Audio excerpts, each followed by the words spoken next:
விமானம் தயாரிக்கிற கம்பெனிங்க எவ்வளவு இருக்குன்னு உங்களுக்கு தெரியுமா? போயிங், ஏர்பஸ், எம்ப்ராயர், பொம்பார்டியர்னு நிறைய பெரிய கம்பெனிங்க இருக்கு. இதுல போயிங் உலக அளவில் ரொம்ப முக்கியமான கம்பெனி.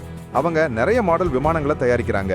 உதாரணமா சாதாரணமா நம்ம பார்க்குற போயிங் 737, அப்புறம் ரொம்ப பெரிய போயிங் 747, அதாங்க அந்த டபுள் டெக்கர் விமானம். அடுத்து போயிங் 777 மற்றும் நம்ம 787 ட்ரீம்லைனர் மாடல்கள். இந்த போயிங் 787 ட்ரீம்லைனர்ங்கிற விமானம் ரொம்ப நவீனமானது. இதோட ஸ்ட்ரக்சர் கார்பன் ஃபைபர் மெட்டீரியல்ல செஞ்சிருக்காங்க. அதனால எடை குறைவா இருக்கும். இதனால எரிபொருள் பயன்பாடு 25% வரைக்கும் குறையும். பெரிய ஜன்னல்கள், நல்ல காற்றோட்டம், எலக்ட்ரானிக் டிம்மிங் வசதின்னு இதுல நிறைய இருக்கு. இது நீண்ட தூர பயணங்களுக்காக, லாங் ஹால் ஃபிளைட்ஸுக்காக வடிவமைக்கப்பட்டது. ஆனா இந்த விமானத்துல சில சர்ச்சைகளும் பிரச்சனைகளும் இருக்குன்னு சொல்றாங்க. குறிப்பா 2013ல இதோட பேட்டரியில தீ பிடிச்சது. அப்புறம் சில பாகங்கள் சரியா பொருத்தப்படலைன்னு புகார் வந்துச்சு. சமீபத்துல ஜூன் 12, 2025ல அகமதாபாத்ல ஒரு போயிங் 787 ட்ரீம்லைனர் விபத்துக்குள்ளாச்சு.